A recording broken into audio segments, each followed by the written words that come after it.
Ladies and gentlemen, the story you are about to hear is true. The names have been changed to protect the innocent. Dragnet, brought to you by Chesterfield, America's most popular two-way cigarette. Chesterfield King Size at the new low price, and Chesterfield Regular.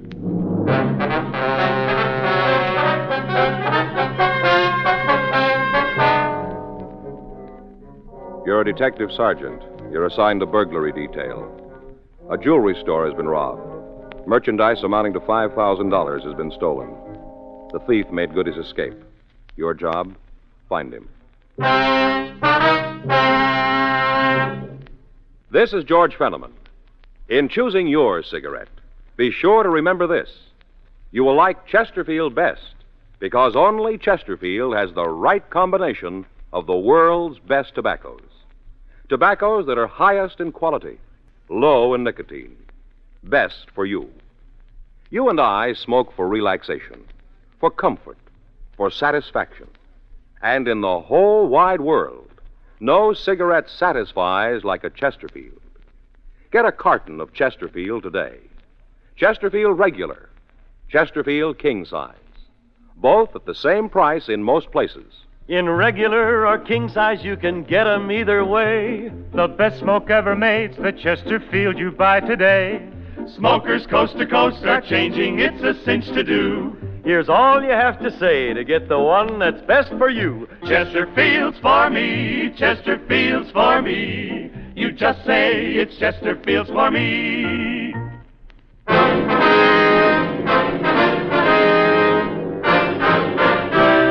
Dragnet, the documented drama of an actual crime. For the next 30 minutes, in cooperation with the Los Angeles Police Department, you will travel step by step on the side of the law through an actual case transcribed from official police files. From beginning to end, from crime to punishment, Dragnet is the story of your police force in action. It was Sunday, September 8th. It was warm in Los Angeles. We were working the day watch out of burglary detail. My partner's Frank Smith. The boss is Chief of Detectives Thad Brown. My name's Friday. We were on our way out to the scene, and it was 10:18 a.m. when we got to 6247 28th Street, the jewelry store. I'll be right there. Yes, sir? It's not a very big place. Probably more room behind that partition there. Yeah. I'm coming. You the police? Yes, sir, that's right. This is my partner, Frank Smith. My name's Friday. I'm glad to meet you. How you do, sir? My name's Hemp, Ray Hemp. This is my store. Yes, sir. Sorry I kept you waiting. I was back in the kitchen making some tea. I was a little nervous, you know. Thought it might help. Mm-hmm. You gentlemen care for some? No, sir. No, thanks, sir. When did you discover the theft? Well, I got back to the store about 40 minutes ago. Saw what had happened, and I called the police right away. Is everything like you found it? Yes, sir. Mm-hmm. These cases open? That's right. I haven't touched anything in here. Didn't want a chance messing anything up. Yes, sir. Didn't leave very much, huh? Couple of watch bands is about all. Really cleaned out the place. Now, about the watches, what kind were they? Mostly wrist models. A couple of pocket size. Uh-huh. All different brands, but I just got a bunch of Longines in. Took every one of them. Yes, sir. Cleaned me out. Can you tell us how they got into the store? Yes. I'll show you how they chopped a hole right through the wall. All right, sir. Right through the wall. In the back. Came right through. You can see there. Goes right into the storeroom of the barbershop next door. Uh-huh. Sure made a mess of the place. Plaster all over the floor. Yes, sir. Pretty much ruined the wall, too. Yeah. Wanted to make sure they'd have enough room. Mm-hmm. See, the hole must be about 3 feet across, Joe. You can see there, right into the storeroom. Yes, sir. I'd better check over there, huh? Oh, I forgot to tell you. The back door to the barber shop is open. Before you officers arrived, I checked out in the alley and I saw it wide open. I guess that's how they got in. Who owns the barber shop, Mr. Hemp? Ed Justin. Had the place over 15 years. You know where he lives? Yes, he isn't home, though. As soon as I saw that hole, I tried to call him. You can give us his address and phone number, can you? Yes. We'll want to talk to him. I've got one of his cars up front. All right, sir. We'll check next door. Look at that hole. Must be a good 3 feet across, wouldn't you say? Yes, sir. Here, let me get that door for you. Look at that. What's that? Size of that door. Heavy, double lock.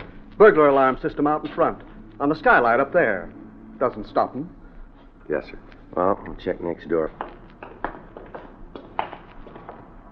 Well, seems like kind of a nice little guy, huh? Yeah. Wonder why the thief didn't close the door when he finished. Probably nothing left to steal. Yeah. Take a look at the door here. It doesn't look like it was forced. Well, Justin might have left it unlocked. Made a mess in here, too. Yeah, looks like they had a head start. Huh. The place must use a lot of hair oil. Yeah, only that's liquid soap there. Oh, yeah. Doesn't look like there's any tools around. No. How you doing? Take a look. Want you find something? Come here. What? In the dust here, can you see it? Yeah. Impressions? Huh. Looks like a stocking foot, huh? Yeah. Well, the guy must have worked with his shoes off. That's the way I'd call it. You notice right here? Where? In the middle of the print? The stains? Yeah, looks like it could be blood. Possibly might have cut his foot. What do you think? Uh-huh. Well, let's call the crime lab, have them send a crew out to go over both places. Yeah. Joe, Now? take a look at the skylight up there. Mm-hmm. It's broken. You better check the roof, huh? All right. Sure looks like hair tonic. Yeah, it's green. Yeah. There's the drain pipe there. Might have used that to get up. Mm-hmm. We'll have the crew check it. Let's go back in. Yeah. Mr. Hemp? Yes? Find out anything? Well, we're not sure yet, sir. I wonder if you could tell us, is there some way to get to the roof of the building here? Oh, yes. Come on, I'll show you. There. You see? Up in the corner. Trap door. Mm-hmm. Hinged. Swings right up. Been a while since I've used it. You have something we can use to get up there? Mm-hmm. I've got a ladder. I'll get it. All right, sir. You want me to give you a hand with that? Oh, I can get it. All right. Here, you better let me help you with that. I'll swing my end over, and you can walk it right up under the trap door. All right, be careful now. All right. How's that? That's fine. That'll get it. Want to steady the ladder, Frank? Yeah.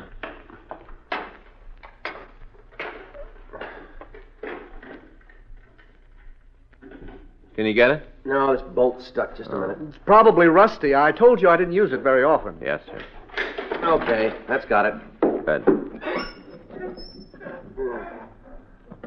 Okay, now, hang on, will you, while I boost myself up? I got it. Okay. All right. You want to come up, Frank? Yeah. All right, let me give you a hand. Yeah. Wait till I get my foot on the ledge. All right, come on. Oh, okay. You got to lose some weight. Yeah. Let's take a look at that skylight, huh? Yeah. Well, I'm glad we didn't hit this tar roof at noon. Well, it's still plenty warm. There you can see all of Hemp's place through this one. Mm-hmm. Good spot to case it from, isn't it? Yeah. Let's check that broken skylight. Yeah. Take a look. Yeah, more smears. Well, there's not much doubt about these. Looks like blood, all right, doesn't it? Yeah. Maybe they did case the stores from here. Uh-huh. Could have cut his foot on a piece of glass, couldn't he? That figures. Still not much to go on. No. It'd take a pretty big cut to make these smears. Well, that'd be something in our favor. How do you mean? It won't heal overnight. The crime lab crew arrived and started their investigation. Photographs were taken of the interiors of both stores, and samples of the plaster and lath materials were held as evidence. Latent fingerprints went over both the jewelry store and the barber shop. Frank and I checked with the people in the neighborhood, but none of them could recall seeing any automobiles or strangers loitering in the vicinity. At 7:20 p.m., the barber, Ed Justin, returned. We questioned him. He said he didn't recall locking the back door to the shop, and he said it was more than possible that he did leave it open. We got a complete list of the stolen merchandise from Ray Hemp, along with the case and movement numbers of the watches. These were distributed to pawn shops throughout the city. Frank and I went back to the city hall and had the stats office start a run on the M.O. used in the burglary. 9:47 p.m., Lieutenant Lee Jones from the crime lab called to say that they'd finished their examination of the physical evidence. He told us that the stains we'd found were blood, and that he'd have the grouping test finished for us in the morning. He went on to say that the suspect should have particles of plaster dust and other debris in his clothing. Also, if we were able to find the socks that the thief had worn, the pattern of the material would identify them. At 10:15 p.m., Frank and I finished the log, and we checked out of the office. The next morning, we started to run down the list that the stats office had furnished us. It took 2 full days to question all of the men named. At the end of that time, we had what we'd started with, nothing. We talked to informants. None of them could tell us anything. Wednesday, 11:40 a.m., Frank and I checked into the office. Guess I better check the book, huh? Yeah.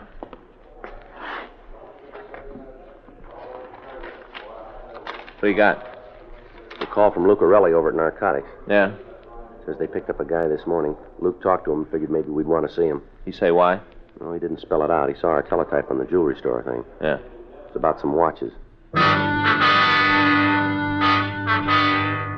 We put in a call to Sergeant Roxy Lucarelli at Narcotics Division. 5 minutes later, the suspect was brought to our office.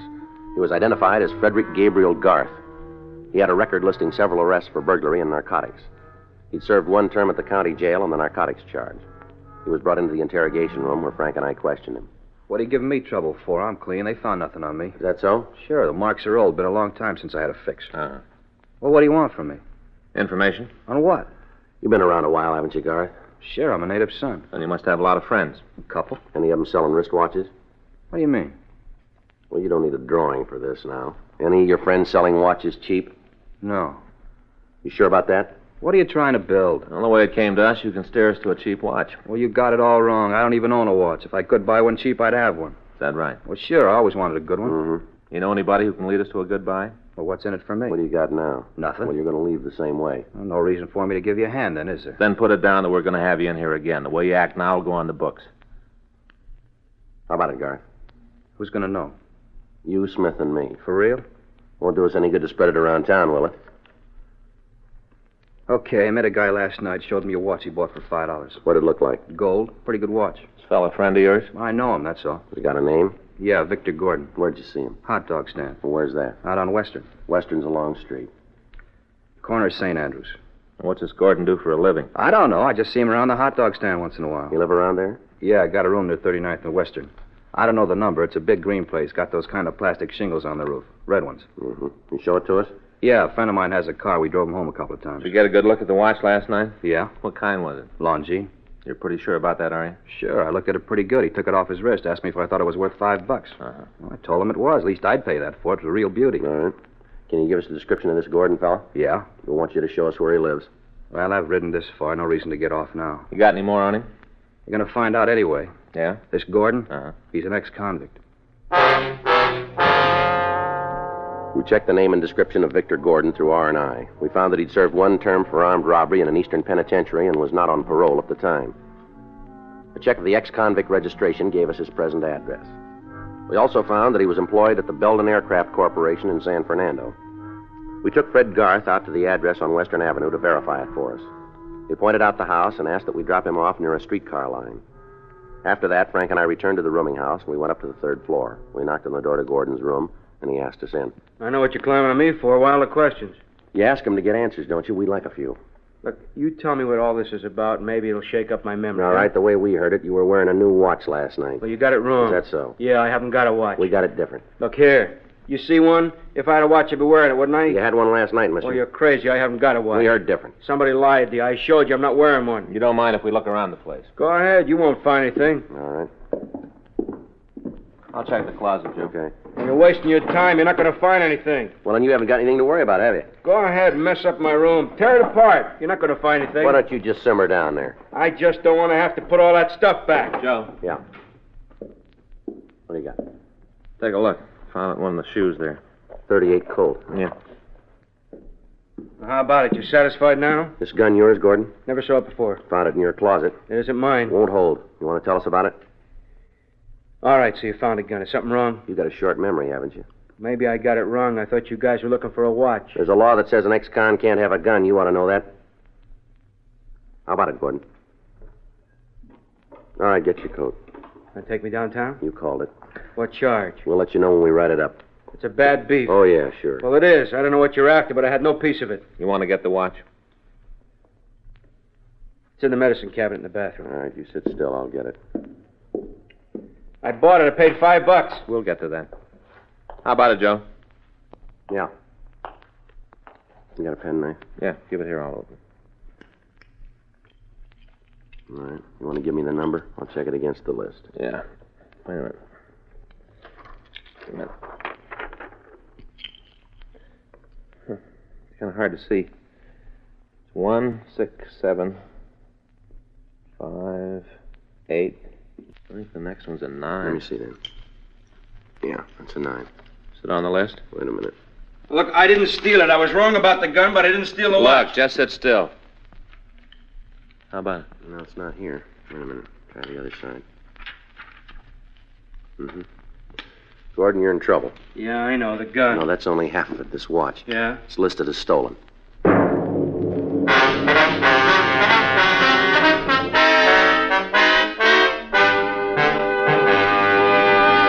You are listening to Dragnet, the authentic story of your police force in action. There are more than 60 million cigarette smokers in America who smoke many brands. In choosing your cigarette, be sure to remember this. You will like Chesterfield best because only Chesterfield has the right combination of the world's best tobaccos. Tobaccos that are highest in quality, low in nicotine, best for you. You and I smoke for relaxation, for comfort, for satisfaction. And in the whole wide world, no cigarette satisfies like a Chesterfield. You smoke with the greatest possible pleasure when your cigarette is Chesterfield, the right combination of the world's best tobaccos. Yes, these 6 words, highest in quality, low in nicotine, mean Chesterfield is best for you. Buy 'em king size. Get a carton of Chesterfield today. Chesterfield regular, Chesterfield king size, both at the same price in most places.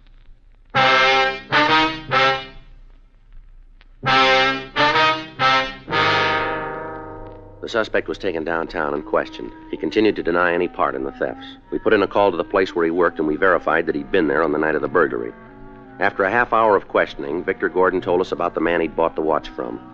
He said he didn't know his full name, that he knew him only as Kermit. He went on to say that his girlfriend had been with him when he bought the watch and could verify the story. We contacted the girl, Celia Kirk, and we talked to her. She told us the same story we'd gotten from Gordon. She volunteered the information that Kermit lived in the 3800 block on Gramercy Place.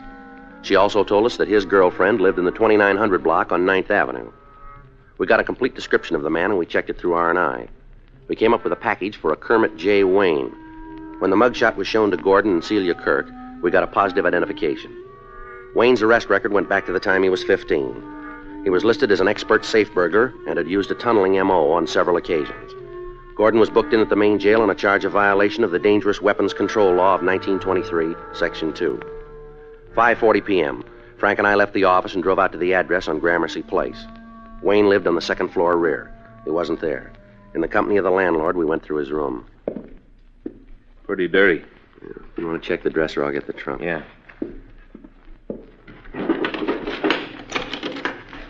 Hey, Joe, look. I guess everybody's got this calendar, huh? Yeah, it's real popular. Pretty good.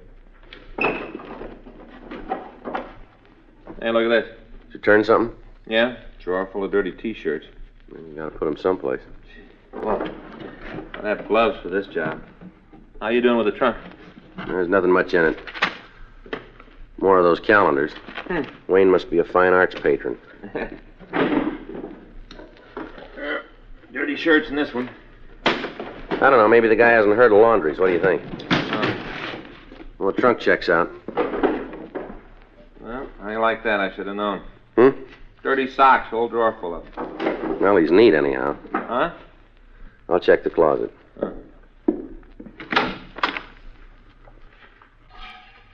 A lot of hangers, not many clothes. Maybe the guy's broke, but that's no reason to be so dirty. How about that bundle there? I haven't looked at it yet. Wait a minute. It might be his clean shirts. No, pair of pants.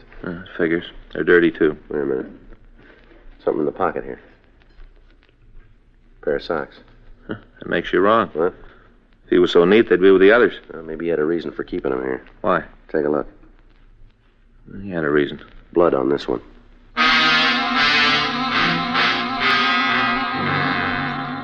We checked out the rest of Wayne's room, but we turned up nothing to further tie him in with a burglary. We got a description of his car from the landlord, and before we left, we made arrangements for a stakeout to be set up on his room. We took the pair of pants and the blood-stained socks down to the crime lab for examination. 8:20 p.m. Frank and I drove over to 9th Street to try to find Kermit Wayne's girlfriend. We checked the 2900 block, and we found a car that matched the description of the one owned by the suspect. We checked the white slip and found the car was registered to Wayne. Frank pulled 2 of the leads to the spark plugs, and we went back to our car to wait for Wayne to show up. The night dragged on. 4:29 a.m. It's been almost 8 hours, huh? Yeah. Wish something had happened, don't you? Put in with you. Joe? Hmm? Did you ever notice around the city all the clocks that are stopped? No, I can't say that I have. You know, on business places, storefronts, walls, all over. Well, what brought that on? Oh, just thinking a little while ago. You know, some smart fella did a lot of work fixing them. All the clocks that don't run. Mm-hmm. They're only right 2 times a day. What? Clocks that are broke. Twice a day, they're right. How'd you like to be right only twice a day? Some fellas would be all right. Like who? Guys that bet on the horses. Oh, yeah, probably would. Never thought of that. Wouldn't be so good if you worked in a chicken hatchery, though. Where? Chicken hatchery. What do you mean? Well, those guys up there, they look at baby chicks who are a day or so old, and they tell what they're going to be. You know, men or women. What? Well, they're going to be roosters or hens. Oh, yeah. Pretty good money in it. Well, that's a new one on me. Yeah, but you got to be right. None of this twice-a-day stuff. You know, say a guy bought 100 little baby chicks expecting to get, 98 hens and 2 roosters. Mm-hmm. And he finds out he got just the opposite, 98 roosters and 2 hens. How do you think he'd feel? Disappointed? You bet he would. That guy'd be looking for a new job, too. Yeah, well, maybe he could fix those clocks, huh? Well, sure be a lot of money in it for Hold it. somebody, huh? Across the street. Yeah, I see him. Talking to somebody inside there. I can't see him too good. It's about the right height, though. Yeah. It's coming this way now. Notice the walk? Checks out all the way. Yeah. It's him. All right, wait till he gets in the car. All right, let's go. Right.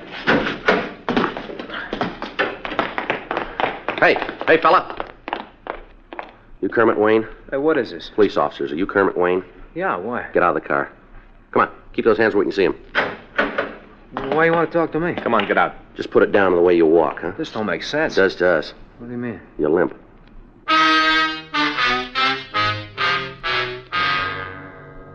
The suspect was taken down to Georgia Street Receiving Hospital. An examination showed that he had a bad cut on his right foot. We contacted the office, and another team of men were sent out to the apartment of Wayne's girlfriend to go over the place. Frank and I took the suspect back to the office. 8:25 a.m. Don't guess we can expect much from Wayne's girlfriend if she's anything like him. No, he's a clam, that's for sure. We're going to need something strong to open him up. Friday? Yeah, Mac. How'd you do out there? Think maybe we got something for you. Yeah, Where's the guy? the next office. Here. You taking a trip, Mac? Suitcase is for you.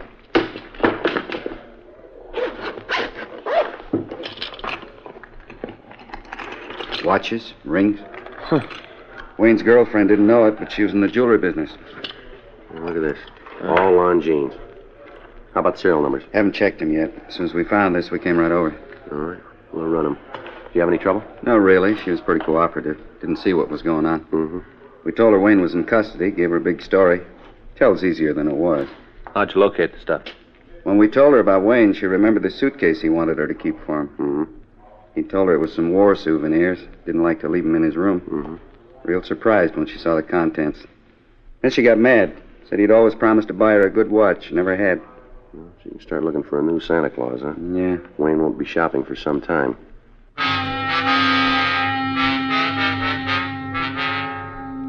We checked the serial numbers on the watches, and we found that they were the ones taken in the burglary of the jewelry store. All of the other merchandise matched the description that we'd gotten from Ray Hemp. 9:18 a.m.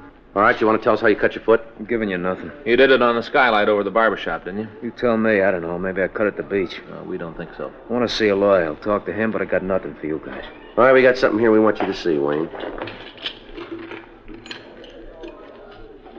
How about it, Wayne? Look familiar? Oh, you kidding? Bunch of watches. I've seen watches before. Who hasn't? Well, these are a little different. Look at the suitcase. Does that ring any bells? Don't mean nothing to me. You guys are trying to trap me. I know how you are. It won't work this time. I learned all about you cops a long time ago. I get it. Burglary Friday. Yeah, right. Both of them, huh? Oh, good. Okay. We'll check with you. Want to give us a story now, Wayne? I'll talk to a lawyer. That phone call there. It just called the third strike on you, mister. More bluff. All right, I'll give it to you straight. When you went into that jewelry store, you cut your foot. You left blood smears all over the place. You gotta stay away from comic We books. got pictures of the smears. Our crime lab matched them up with a pair of socks that we found in your room. The pants we found are loaded with debris that you picked up when you went through that wall. And we can prove it came from the same place. Sound like we're bluffing? You want to tell us about it now? Don't think you're so smart, you ain't. You just got the breaks, that's all, just the breaks. Is that so? Yeah, you cops ain't smart. I learned it real young. Once in a while, the breaks fall on your side. Something else you should have learned real young. You wouldn't be worrying about the brakes now. What's that? The 8th commandment.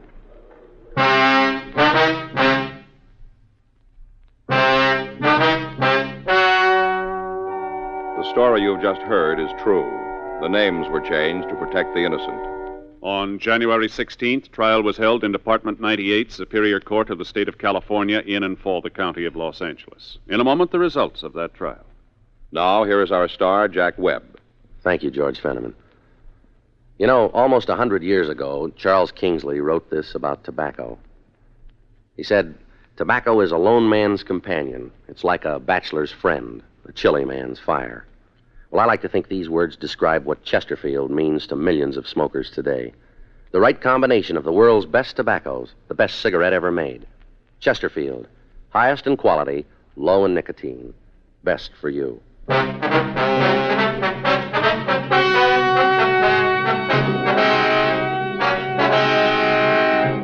Kermit J. Wayne was tried and convicted of burglary in the first degree. Victor Cavell Gordon was found guilty of violation of the Dangerous Weapons Control Act and received sentence as prescribed by law. Burglary in the first degree is punishable by imprisonment in the state penitentiary for a period of not less than 5 years. Violation of the Dangerous Weapons Control Act is punishable by imprisonment in the county jail for a period of not more than 1 year, or a fine of $500, or both such fine and imprisonment.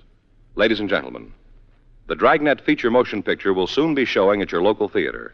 It's in color and widescreen. We hope you'll go see it. We hope you'll like it.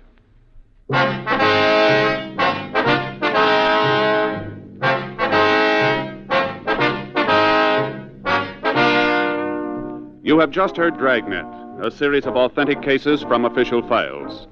Technical advice comes from the Office of Chief of Police W.H. Parker, Los Angeles Police Department. Technical advisors, Captain Jack Donahoe, Sergeant Marty Wynn, Sergeant Vance Brasher. Heard tonight were Ben Alexander, Jonathan Hole, Herb Ellis. Script by John Robinson, Earl Schley. Music by Walter Schumann. Hal Gibney speaking. Watch an entirely different Dragnet case history each week on your local NBC television station. Please check your newspapers for the day and time. Chesterfield has brought you Dragnet, transcribed from Los Angeles. Be sure to listen to Dragnet at the same new time next week. Like 'em filtered? Like 'em king size? Then for you, this is it. King size L&M filters at the same low price as L&M regular. Both have the miracle tip for the effective filtration you need. Yes, it's the filter that counts, and L&M has the best. You get much more flavor, much less nicotine, a light and mild smoke. Buy L&M filters, just what the doctor ordered. It's America's highest quality and best filter tip cigarette. Buy a carton, king size or regular, both at the same low price.